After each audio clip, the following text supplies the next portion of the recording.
बहुत बात कर ली प्यार मोहब्बत दोस्ती लॉन्ग डिस्टेंस रिलेशनशिप के बारे में। आज बात करते हैं इंडियन एजुकेशन सिस्टम की। यानी अपना इंडियन एजुकेशन सिस्टम तो वो कमाल का है। यहाँ पे गधा हो घोड़ा हो कुत्ता हो बंदर हो बकरी हो मछली हो, सबको एक चीज़ सिखाई जाती है कि फटाफट पेड़ पे चढ़ के बताओ।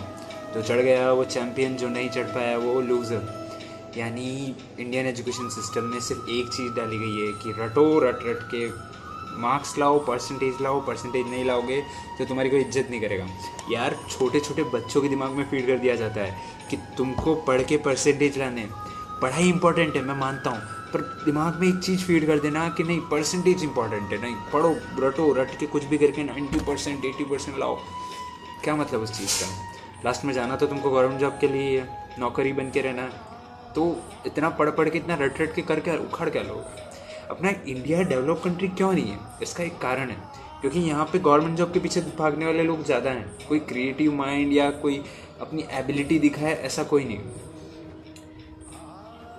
इंडिया में बचपन से ही लोगों को सिखाया दिया जाता है कि तुम परसेंटेज नहीं लाओगे, मार्क्स नहीं बनाओगे तो तुम्हारी कोई वैल्यू नहीं है, ज़ीरो। और हमें पढ़ाया क्या जाता है? फ्रेंच रिवॉल्यूशन, रशियन रिवॉल्यूशन नहीं। यानी हमको क्या करना है फ्रेंच रिवॉल्यूशन का? हम वहाँ पे हैं, हमारा इंडिया के इतिहास का क्यों नहीं सिखाते? नहीं, हमको तो बताएंगे फ्रेंच रिवॉल्यूशन वहाँ पे क्या हुआ, कैसे हुआ, किसने क्या किया। हमको क्या मतलब उसे जान के? इंडिया में तक्षशिला, नालंदा जैसी यूनिवर्सिटी पाई जाती थी। हमें विश्वगुरु कहा जाता था, क्यों? हमें वो क्यों नहीं सिखाया जाता? क्यों कहा जाता था? क्या कारण था? अंग्रेजों ने इंडियन एजुकेशन सिस्टम में एक नींव डाल दी है कि ये कभी इंडियंस अपनी पास्ट में जा ही नहीं सके, क्योंकि उन्हें कभी पढ़ाया ही नहीं जाएगा कि इंडियन एजुकेशन इंडिया में पहले क्या हुआ था, कैसे पढ़ाया जाता था। नालंदा और तक्षशिला यूनिवर्सिटी को जब जलाया गया ना, तो वो 1 महीने तक जल रही थी। सोचो कितना ज़्यादा बड़ा इतिहास छुपाया गया उनसे। नहीं, तुमको पढ़ाया जाएगा कि फ्रेंच रिवॉल्यूशन क्या हुआ, रशियन रिवॉल्यूशन क्या हुआ। इंडिया के बारे में अगर पढ़ लोगे तो होश उड़ जाएंगे, असलियत पता चलेगी कि तुमको सिर्फ नौकर बनाने के लिए इंडिया अंग्रेजों ने ये एजुकेशन सिस्टम डाल के गए, और इंडिया बिंदास उस चीज़ को फॉलो कर रहा है।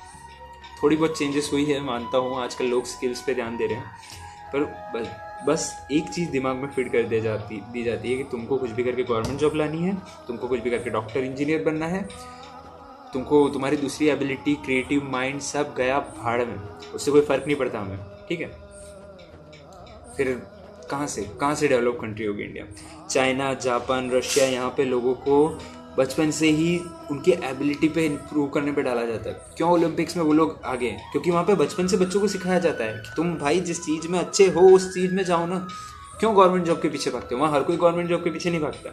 एक चपरासी की जॉब के लिए ग्रेजुएट और पोस्ट ग्रेजुएट इंडिया में अप्लाई करते हैं कि नहीं हमको कुछ करके उस गवर्नमेंट जॉब मिले। सोचो दिमाग में कितना भर दिया गया है इस गवर्नमेंट जॉब को। गवर्नमेंट जॉब के बिना तो और कुछ है नहीं क्या? तुम्हारी एबिलिटी, तुम्हारे क्रिएटिव माइंड, एक बार शांति से बैठ के सोचो किसी चीज़ में अगर तुम कैपेबल हो तो सोचो अगर प्रैक्टिस करोगे उस चीज़ में तो तुम कितना आगे बढ़ सकते हो। अपनी क्वालिटी अपने अंदर को के उस इंसान को पहचानो। ये गवर्नमेंट जॉब, परसेंटेज, पढ़ाई करनी चाहिए एक लिमिट तक। आजकल तो लोगों को यूँ होता है कि नहीं इंग्लिश नहीं आती तो लेवल ही नहीं है, जबकि तुम्हारे दिमाग में नॉलेज है नहीं है वो नहीं फिट होता। इंग्लिश मायने रखती है, अपनी इंडिया की लैंग्वेज है इंग्लिश। यहाँ पे जापान देख लो, चाइना देख लो, सब अपनी खुद की लैंग्वेज बोलते हैं। सिर्फ एक इंडिया ही अपना ऐसा है